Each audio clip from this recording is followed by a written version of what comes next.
นว่าสายแนนอยู่คนละแดนยังได้มาเป็นแฟนกันสบายดีกันพี่น้องอยู่ที่เมืองปากสันแขวงบ่อลิคำไซเนาะตอนนี้พวกเราอยู่ที่วงเวียนเข้าไปขัวมิตรภาพไทยลาวแห่งที่5มากับมาสองไอ้น้องมือนี้พี่น้องเลยด้านสากลเดี๋ยวเขาสิแวะเข้าไปเบิ่งจักหน่อยหนึ่งด้านปากสันนะปากสันอีก9 กิโลเดี๋ยวเขาแวะเข้านี่บริการฝากไทยเด้อแต่สิแวะเข้าไปเบิ่งซื่อๆแวะเข้ามาอัปเดตขัวมิตรภาพไทยลาวแห่งที่5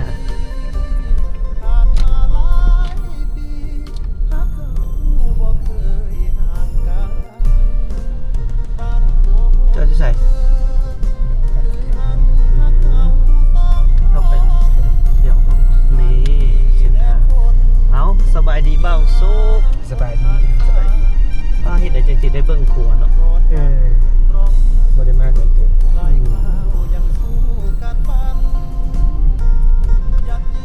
ลองถามพลเมืองเนาะ สิได้อยู่ยังบ่ได้เนาะ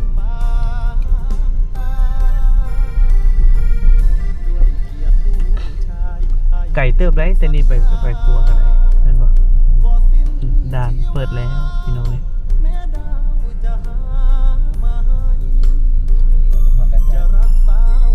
ปักสันกันปักสันกันถ้าความจริงถ้าเรามีเวลาแทนเป็นว่าจะข้ามไปหอดขัวนะแต่ว่าต้องเห็นเอกสาร จังหวะเอาเดี๋ยวลงเบิ่งหน่อยหนึงก่อนบ่สุกเอ้ยไปพี่น้องเพิ่นเปิดแล้วเด้อด่านมิตรภาพไทยลาวเอาลงมือก่อนพี่น้องนี่ใหม่ๆเลยอุ้ยสุดยอดกะสีเงียบๆเงาๆหน่อยหนึ่งเนาะครับด้านเปิดใหม่เนาะเดี๋ยวจะหน่อยเดี๋ยวบทแต่งคำสิเราลองถามมึงเพิ่นว่าเขาสามารถไปหดขัวแล้วกลับมาได้บ่เอาเนาะพี่น้องจะถือว่าขัวมิตรภาพไทยลาวแห่งที่5ระหว่างบึงกาฬกับปากสันก็ถือว่าได้เปิดให้บริการเรียบร้อยแล้วนะพี่น้องเนาะในวันที่25ธันวาปี2025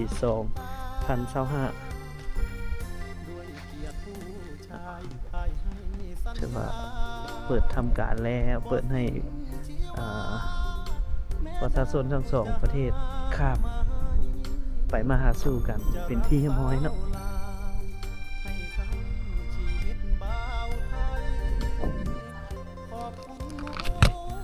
เปิดเรียบร้อยนะเพียงเนาะ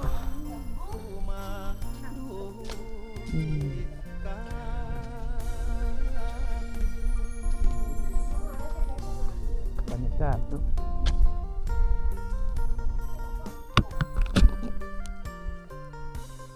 บรรยากาศอยู่ด้านก็มื้อนี้ก็เป็นวันเสาร์พี่น้อยที่ปอแต่กรรมได้เดินทางมาเนี่ยก็เป็นวันเสาร์ก็ด้านก็ยังอาจจะเป็นด้านใหม่แดการจราจรของผู้คนก็อาจจะยังบ่ทันได้คึกคืนปานใดเนาะก็เชื่อว่าในอนาคตก็จะเป็นช่องทางหลักในการไปมาหาสู่กันในการลำเลียงขนส่งสินค้าต่างๆเนาะเพื่อเป็นการค้าระหว่างประเทศระหว่างของด้านบึงกาฬและก็ด้านบึงกาฬบ่อลิคำไซเนาะดีใจนำพี่น้องชาวปากสันดีใจนำพี่น้องชาวบึงกาฬ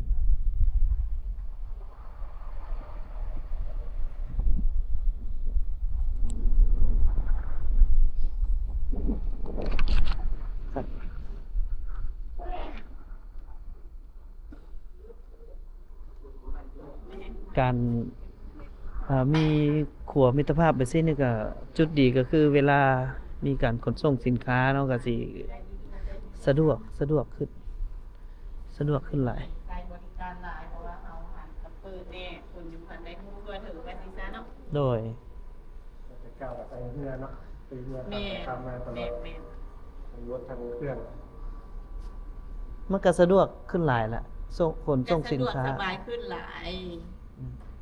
แต่เฮาก็รอคอยมาดนเนาะตอนช่วงอันมาสุดก่อนเพิ่นกำลังเฮ็ดบ่ทันแล้วหั่นน่ะเฮาก็แวะมาเบิ่ง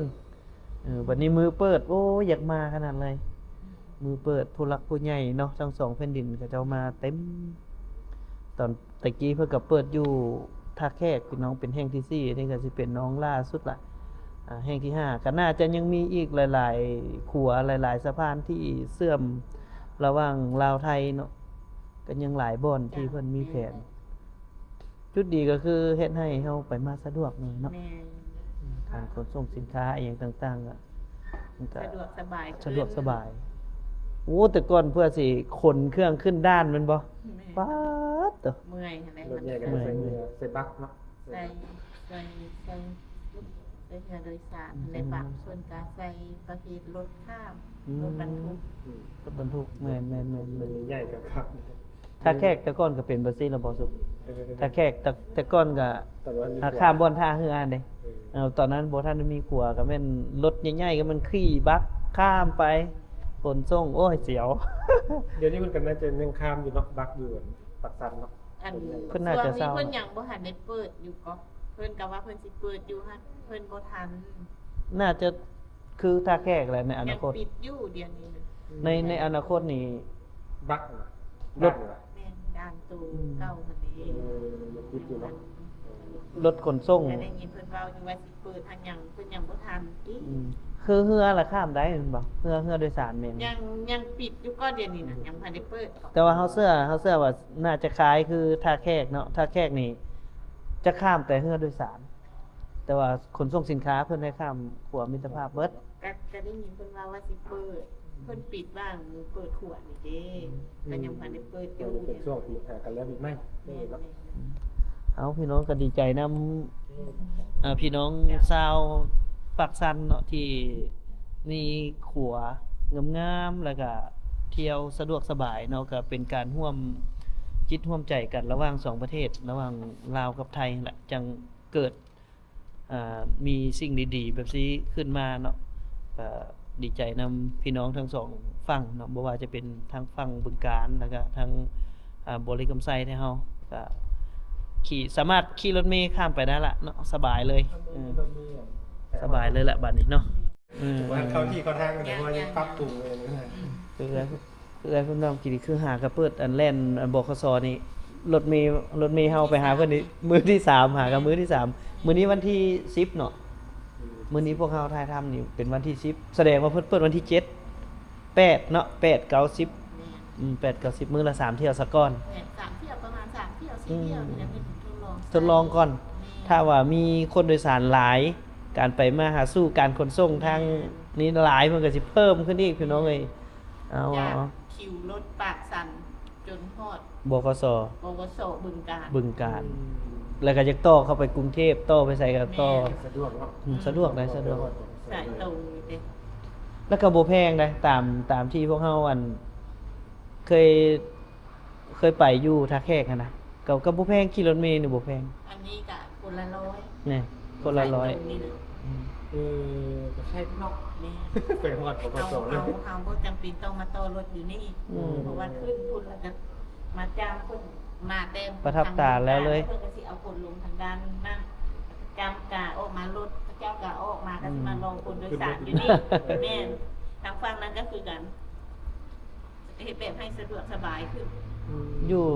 ยู่ท่าแขกนครพนมก็ถ้าขี่เรือนี่ก็สิเปลืองกว่าอยู่ได้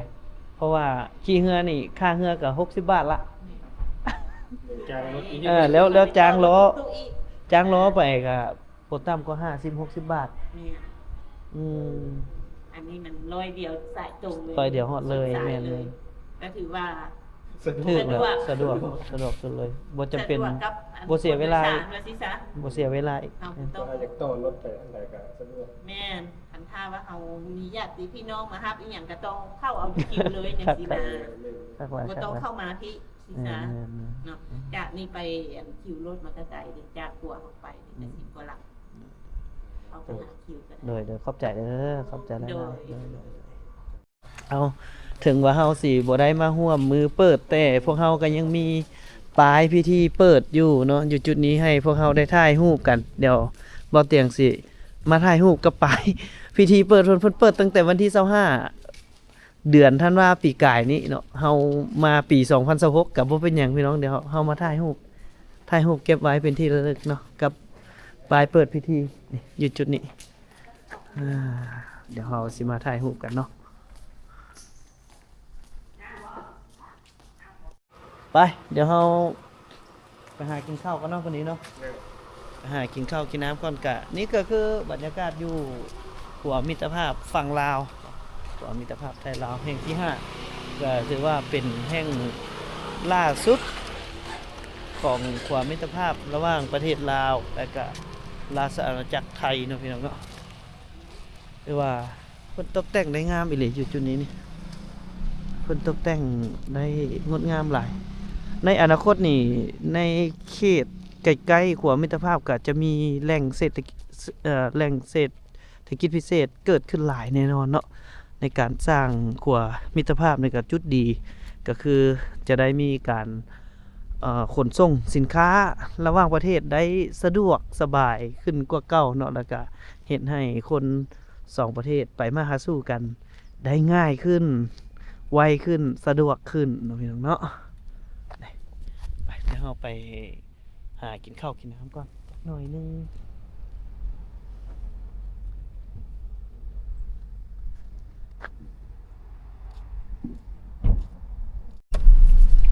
แวะกินข้าวเด้อพี่น้องเลยข้ามขัวมิตรภาพมาบ่เกิน100 เมตรเนาะ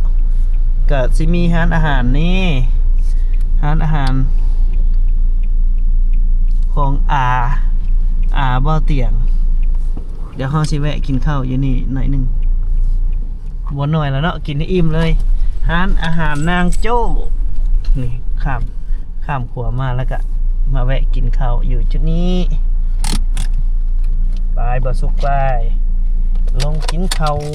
เพิ่นสิงงเลยนะว่าเอ้ามาแต่ใส่อีกแล้ว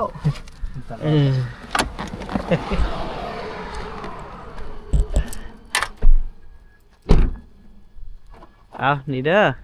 ร้านอาหารนางโจ้นี่ข้ามขัวมาแป๊บเดียวนี้แนมเห็นอยู่ร้านอาหารนี่แนมเห็นเลยเนาะหลังจากที่ข้ามขัวมากะเปิดวงเวียนเข้าวงเวียนมานี่เลี้ยวขวามานี่น้อยเดียวนึงก็ฮอดละร้านนี่ปลายบ่สุกหิวก็ต้องมาแวะร้านนี้แหละข้ามขวามาน่ะก็ต้องมาแวะร้านนี้เป็นร้านของบ่เตียงเนาะจังได๋ก็ลองมาอุดหนุนเพิ่นเอาเบิ่งเด้อไปใส่เลยอันนั้นได้ซะไปใส่บ่ล่ะอยู่ใน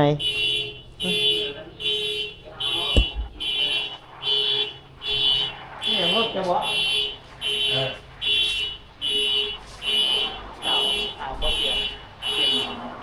น้องของพ่อเพื่อนกันอยู่ปากท่านนี่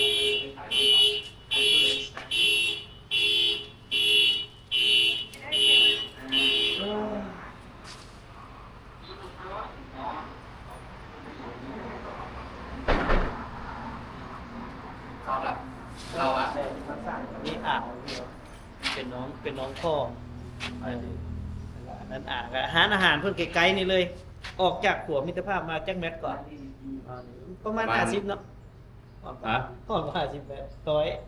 ประมาณ100แนมเห็นประมาณ100แนมเห็นกลับมาแวะเด้อพี่น้องเด้อข้ามมาแต่บึงอาบในก็สามารถแวะได้เลยหลากหลาย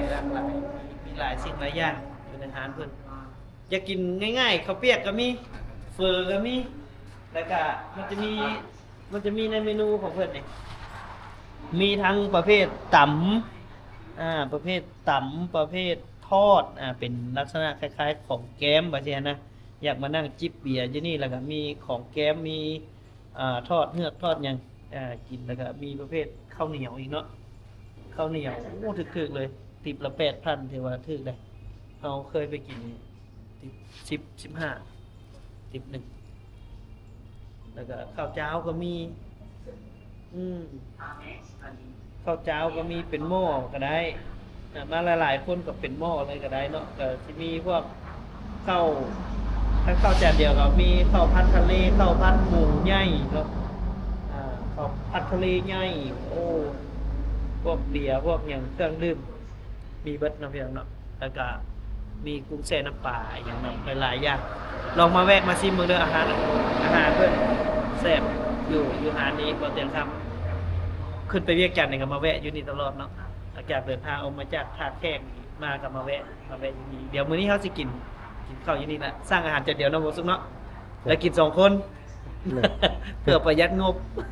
โอเคเอาแวะที่จริงหาไอ้น้องกินข้าว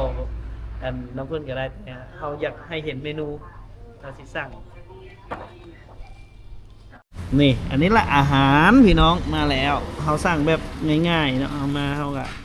สั่งกะเพรากะเพราหมูบ่นี่กะเพราหมูแล้วก็มีไข่ดาวนำได้บ่สุกเด้อชิมกันฮะ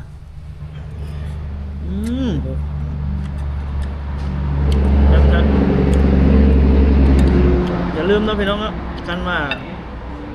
สิเมื่อเวียงบอกสิไปใส่กะแล้วแต่หรือว่ามาจากบึงกาฬเนาะถ้าเอารถมาเองก็อย่าลืมแวะหากันเนาะอยู่ใกล้ๆปั๊มน้ำมันจะมีปั๊มน้ำมันไกลๆเลยออกมาจากด้านน้อยเดียวนึงแนมเห็นอยู่ออกมาฮอดวงเวียนนะครับมากับแนมเห็นอยู่ฝั่งบนซ้ายมือจังใดก็มาแวะอุดหนุนมาแวะชิมเนาะนี่คืออาหารอ่าวของบ้าวเกียรติเนาะจังใดก็มากินเด้อแซ่บหลายข้าวดาวนุ่มโอ้เยิ้มๆเลยเยิ้มๆเลยพี่น้องโอ้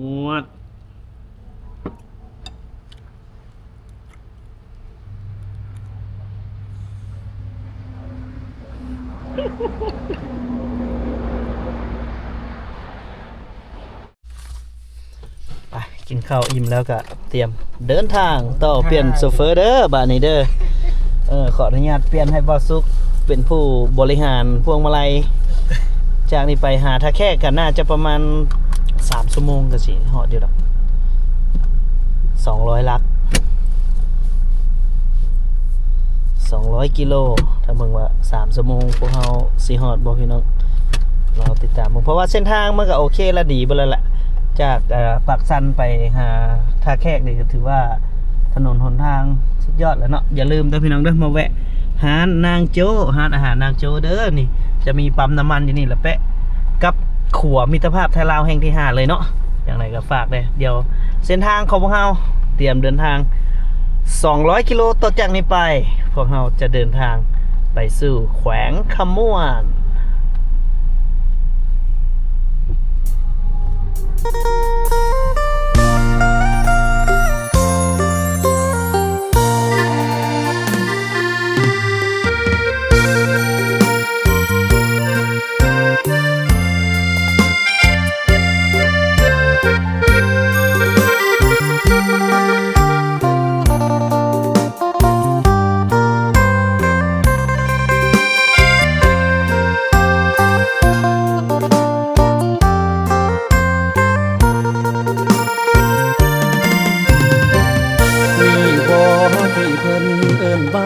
สายแนนอยู่คนละแดนยังได้มาเป็นแฟนกันพี่เป็นหนุ่มไทยข้ามฟ้าจากเมืองบึงกาฬหอบใจสมตานขึ้นทางปากสันธานีออกจากปากสันมุ่งปากกระดิ่งนางฟ้ามีจริงบนรถ2